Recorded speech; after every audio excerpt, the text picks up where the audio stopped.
नमस्कार दोस्तों, this study zone में आप सभी का स्वागत है। आज हम भारत के प्रमुख बांध देखने वाले हैं जो कि सभी प्रकार के एग्जाम के लिए बहुत ही महत्वपूर्ण होने वाला है। तो चलिए वीडियो स्टार्ट करते हैं। इस यात्रा की शुरुआत भारत के सबसे ऊंचे बांध यानी टिहरी बांध से करते हैं। हाँ बिल्कुल। जब हम ऊंचाई की बात करते हैं तो टिहरी बांध 260 मीटर से भी ज्यादा ऊंचा है। ये तो बहुत ही विशाल ऊंचाई है। हाँ, इतनी ऊंचाई के नीचे देखने पर किसी को भी चक्कर आ जाए।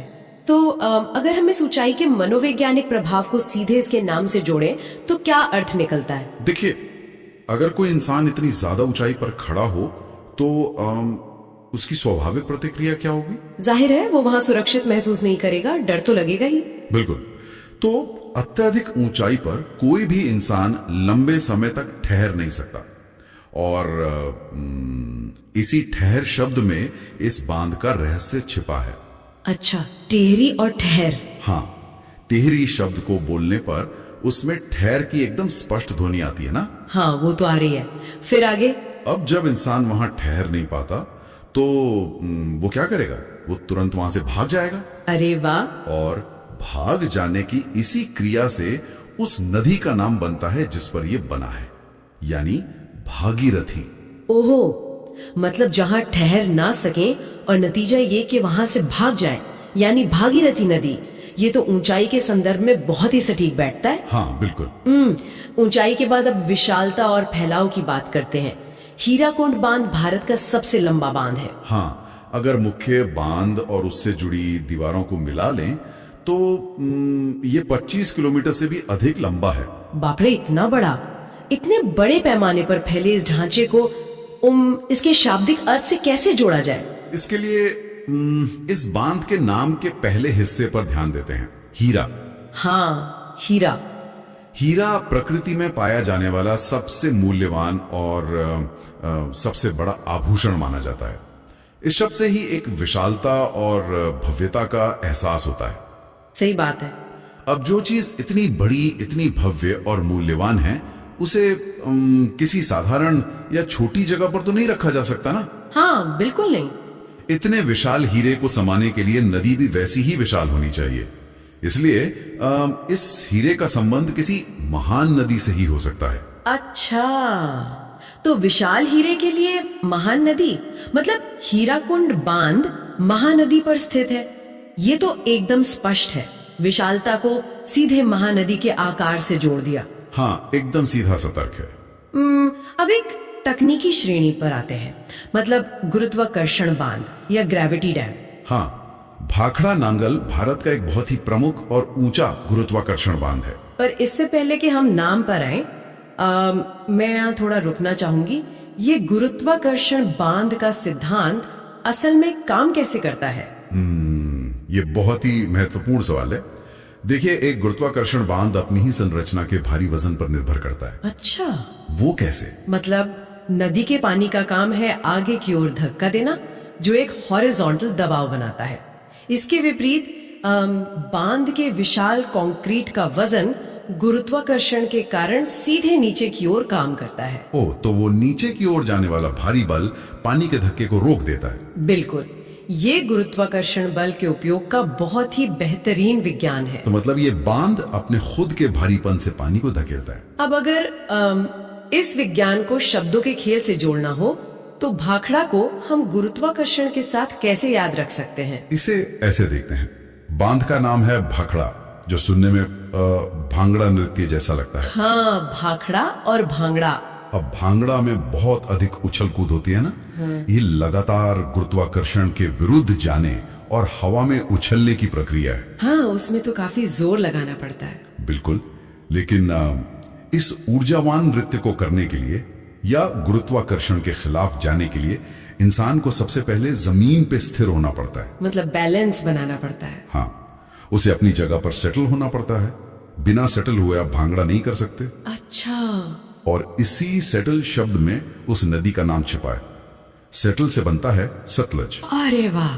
भाखड़ा यानी भांगड़ा करने के लिए जमीन पर सेटल यानी सतलज होना जरूरी है। ये कमाल का संयोजन है ना? इंजीनियरिंग का गुरुत्वाकर्षण बल और भांगड़ा नृत्य दोनों एक साथ जुड़ गए। कंक्रीट के इस ढांचे से अब इतिहास में थोड़ा पीछे चलते हैं। कंक्रीट के आविष्कार से पहले भी हमारे देश में बांध बनाए जाते थे। हाँ बिल्कुल। तमिलनाडु में स्थित ग्रैंड एनीकट, जिसे कल्लानाई भी कहा जाता है, ऐसा ही एक उदाहरण है। चोल राजवंश के समय बना ये बांध हमारे सबसे पुराने जल प्रबंधन ढांचों में से एक है। और इसकी प्राचीनता इसके आधुनिक नाम में ही झलकती है। इसके नाम में अंग्रेजी का शब्द ग्रैंड आता है। हाँ, ग्रैंड का सीधा अर्थ है बहुत पुराना या प्राचीन। इसे हम ग्रैंडमा यानी दादी से भी जोड़ सकते हैं, जो हमेशा पुरानी और ज्ञानवान पीढ़ी का प्रतिनिधित्व करती हैं। हाँ, दादी तो पुरानी पीढ़ी की ही होती है। और अगर हम पुरानी कहानियों या सांस्कृतिक इतिहास को देखें तो अक्सर एक पुरानी दादी का नाम कावेरी होता है। अच्छा, तो ग्रैंड मतलब पुराना, पुराना मतलब दादी, और दादी का पारंपरिक नाम कावेरी। इसलिए ये सबसे पुराना ग्रैंड एनीकट बांध कावेरी नदी पर स्थित है। बिल्कुल सही। तो हमने पत्थरों और कंक्रीट की बात कर ली, लेकिन इंजीनियरिंग का एक और प्रकार है जहाँ केवल प्रकृति का उपयोग होता है, मतलब मिट्टी के बांध या अर्थन डैम। हाँ, इन बांधों में कंक्रीट की बड़ी दीवारें नहीं होती, बल्कि मिट्टी, रेत और चट्टानों को इतनी मजबूती से दबाया जाता है कि वे पानी को रोक लेते हैं। केरल में जो बनासुर सागर बांध है, वो भारत का सबसे बड़ा मिट्टी का बांध है। बिल्कुल, मिट्टी के बांध सच में प्रगति के साथ काम करने का बेहतरीन उदाहरण है। अब अगर हम इसके नाम को देखें, बनासुर, इस शब्द में असुर बहुत स्पष्ट रूप से सुनाई देता है। हाँ, और प्राचीन कथाओं में असुरों की एक विशेष पहचान होती है। असुरों के कार्य या उनके कर्म हमेशा विनाशकारी या नकारात्मक होते हैं। सही बात है। तो हमें बस इसी कर्म शब्द पर ध्यान केंद्रित करना है। असुरों के कर्म से ही हमें उस नदी का नाम मिलता है जिस पर यह बांध बना है। अच्छा, कौन सी नदी? नदी का नाम है कर्मानाथोडु। बनासुर में असुर हैं और असुरों के कर्म से कर्मानाथोडु नदी का नाम याद आ जाएगा। ये तो बहुत ही सीधा है। मिट्टी की बात हो ही रही है तो इसी श्रेणी में एक और बांध का नाम आता है अलमट्टी बांध। हाँ, ये नाम तो सीधे तौर पर ही मिट्टी से जुड़ा हुआ है। और मट्टी शब्द सुनते ही हमारे मन में किस भगवान के बचपन की छवि उभरती है, ये समझना तो बिल्कुल मुश्किल नहीं है। हाँ, ये शायद सबसे आसान और सबसे सुंदर संबंधों में से एक है। मट्टी शब्द सुनते ही तुरंत भगवान कृष्ण का बाल रूप याद आता है। बिल्कुल, जब उन्होंने बचपन में मट्टी खाई थी और अपने मुख में पूरे ब्रह्मांड के दर्शन कराए थे। मट्टी और भगवान कृष्ण का ये संबंध हमारी संस्कृति में बहुत गहराई तक बसा है। इसलिए अलमट्टी बांध सीधे तौर पर कृष्णा नदी पर बना है। बहुत ही तार्किक और सांस्कृतिक रूप से समृद्ध है ये। चलिए अब प्रकृति और भूगोल से निकलकर शक्ति, नेतृत्व और राजनीति की दुनिया में चलते हैं। हाँ, हमारे देश के कई प्रमुख बांधों के नाम महान राजनेताओं के नाम पर रखे गए हैं। जैसे मध्य प्रदेश में स्थित इंदिरा सागर बांध की बात करते हैं। ये बांध पानी के भंडारण या रिजर्वॉयर के मामले में देश के सबसे बड़े बांधों में से है। देखिए, इंदिरा एक बहुत ही सशक्त राजनेता थी और एक राजनेता की सफलता इस बात पर निर्भर करती है कि वो जनता के साथ किस तरह का व्यवहार करता है। हाँ, व्यवहार तो बहुत मायने रखता है। एक कुशल नेता हमेशा अपनी जनता के साथ नरम होकर बात करता है, वो विनम्रता दिखाता है।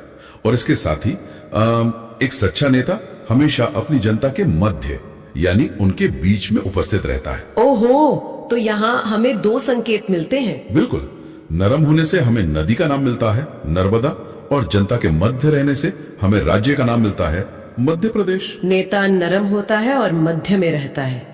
ये तो एक ही वाक्य में नदी और राज्य दोनों को स्पष्ट कर देता है ना आसान? हाँ, इसी कड़ी में गुजरात का सरदार सरोवर बांध भी आता है। सरदार वल्लभ भाई पटेल, जिन्हें लौह पुरुष कहा जाता था, उनके नाम के साथ इस ढांचे को कैसे जोड़ा जाए? सरदार पटेल की छवि एक ऐसे व्यक्ति की है जो बाहर से अत्यंत सख्त, मजबूत और अनुशासित थे। हाँ बिल्कुल। लेकिन जो व्यक्ति बाहर से इतना सख्त होता है वो अक्सर अपने लोगों के लिए अंदर से उतना ही नरम और भावुक होता है। अच्छा, तो उनकी इसी आंतरिक नरमी को यहाँ जोड़ना है। हाँ, सरदार अंदर से नरम होते हैं।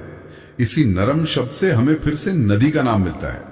इसीलिए सरदार सरोवर बांध भी नर्मदा नदी पर ही स्थित है। सख्त आवरण और नरम स्वभाव, ये बहुत ही प्रभावशाली है। इस राजनीतिक और ऐतिहासिक सूची में दो और बड़े नाम हैं, गांधी सागर बांध जो मध्य प्रदेश में है और राजस्थान का राणा प्रताप सागर बांध। बिल्कुल। महात्मा गांधी और महाराणा प्रताप दोनों के जीवन के रास्ते बिल्कुल अलग थे, लेकिन दोनों ने ही इतिहास में बहुत गहरा प्रभाव छोड़ा है। महापुरुषों के काम करने का तरीका अलग था, लेकिन दोनों ने ही अपने अपने तरीके से असीम बल का प्रदर्शन किया। सही कहा। महाराणा प्रताप ने युद्ध के मैदान में अपने बाहुबल और शौर्य का प्रदर्शन किया। वहीं महात्मा गांधी ने चंपारण से लेकर तमाम आंदोलनों में अपने सत्य के बल और अहिंसा के बल का प्रदर्शन किया। तो दोनों के ही जीवन में बल का एक विशेष महत्व है। बिल्कुल। और इसी बल शब्द से हमारी नदी का नाम बनता है चंबल। इसलिए गांधी सागर और राणा प्रताप सागर दोनों ही बांध चंबल नदी पर स्थित हैं। क्या बात है, बल से चंबल, बहुत ही शानदार। अब थोड़ा दक्षिण भारत की ओर चलते हैं, जहाँ धर्म, संस्कृति और नदियों का संगम देखने को मिलता है।